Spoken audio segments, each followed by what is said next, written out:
Good day and blessed Samhain. Samhain, Samhain, however you say it. I say Samhain most of the time, but I do say Samhain often as well. I kind of like switch up between Halloween, Samhain, and Samhain, regular names. And this is what to put in your book of shadows, because I got a message. She's like, "Hi, I just started on the craft and I was really excited to start my book of shadows. What do I put in it?" And really, you put information in it that, like, some people are like, it's your diary. And it's kind of a mixture between the two.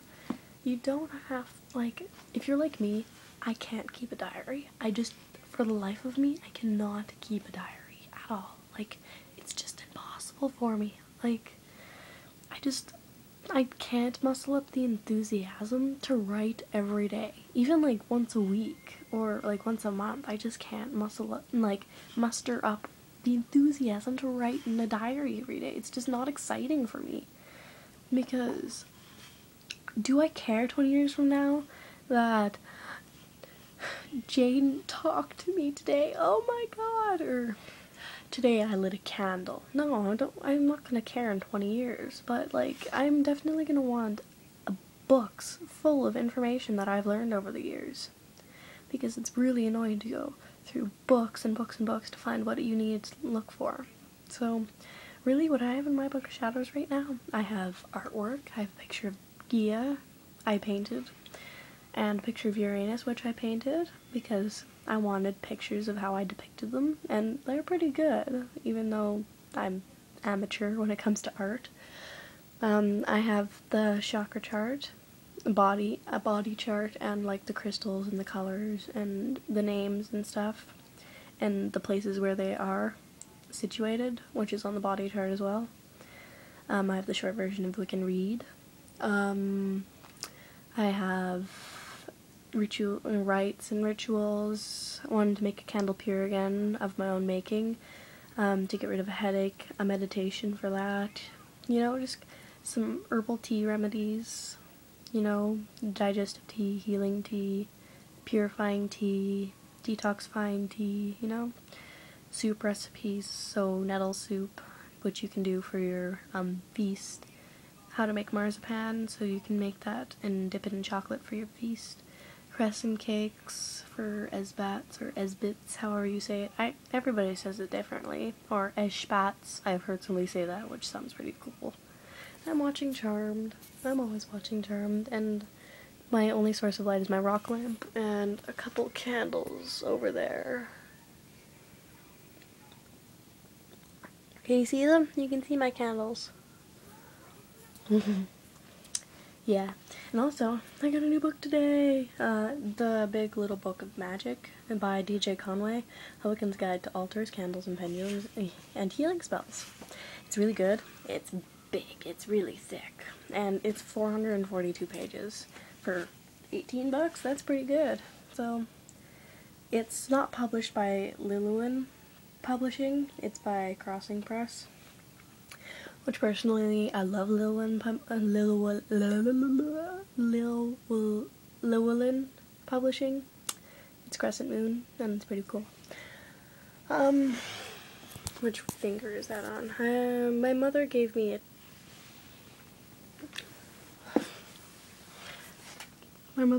a turquoise ring. You can't really see it. There you go. Now you can see the color. And yeah.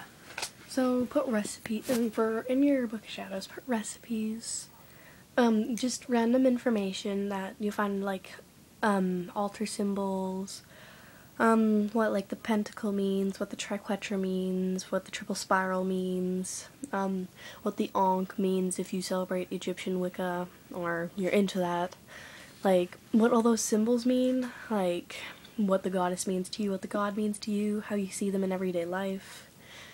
Just like herb charts and stuff, and their healing properties if you really want to take the time to write that down.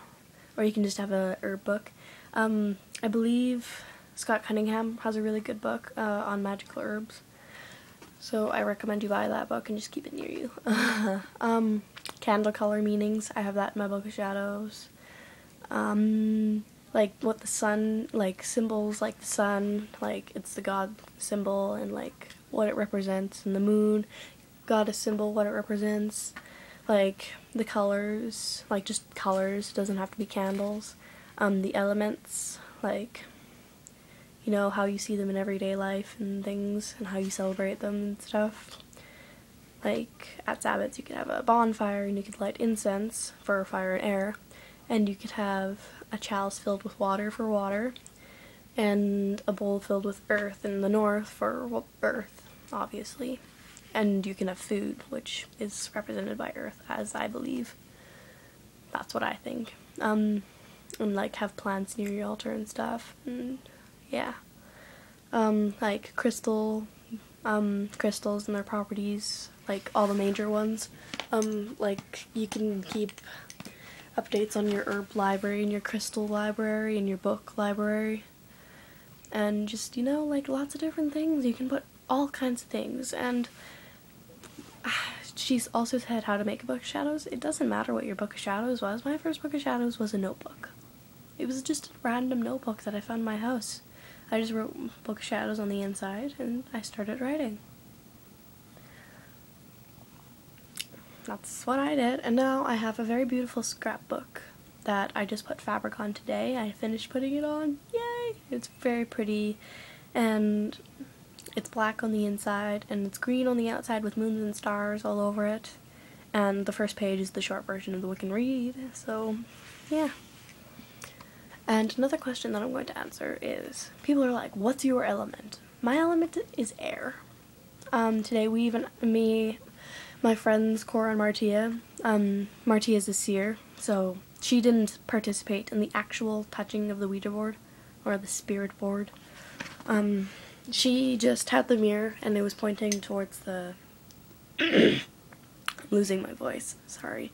It was pointing towards the Ouija board so she could tell which color the fog was, because there's spiritual fog around it. And she's a seer, so she can see that. And we were asking questions, we were talking to our relative. Cora talked to her, Elsie. I don't know who Elsie was, but she was special to her. I talked to my grandfather, and we talked to her Uncle Wayne, and we talked to Cora. Cora, that was in this form, we call her Ray. When we're doing the Ouija board, it's just easier to call her Ray. And her angel, herself, basically, is Cora. We were talking to Cora. And Ray is an angel, apparently. And I am a medium and an empath, which I already knew I was an empath, but I had no idea I was a medium. And I'm not an angel, apparently. And Martie can smell spirits, but we can't remember what that's called, so we're like really mad because we're like, what do we call it? And oh, we're gonna die, no. Yeah, and we were just like asking who our true loves were and stuff. I got Alex, and they both got their boyfriends, so I was like, great. I don't even know who Alex is.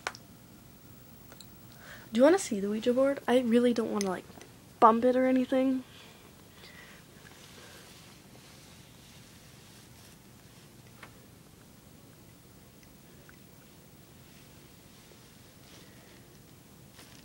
So bear with me just a second, I'm trying to move it without bumping the crystal I put on it.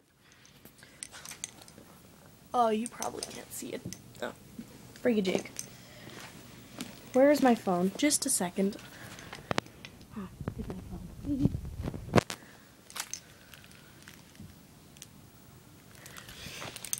See, there's the spirit board. I hope you can see it. It's just on the back of my sketchbook. And right now it has an obsidian crystal on it to suck up all the energies. Just to ground it so that I don't get spiritually attacked tonight. Because after we were done talking to somebody, I put my hands on there and the fog that Martia could see would be like repelled by my hands, and I would hold a crystal also. Sometimes I'd like grab a crystal to see if that changed and it would repel even more, but Ray's hands would absolutely do squat to it. So that was really cool. And apparently Ray has spiritual wings. I could definitely feel them on her back. They're just energy fields, but they're wings. And she was like, I wonder what they look like. I was like, I think they might be angel wings. She's like, do you think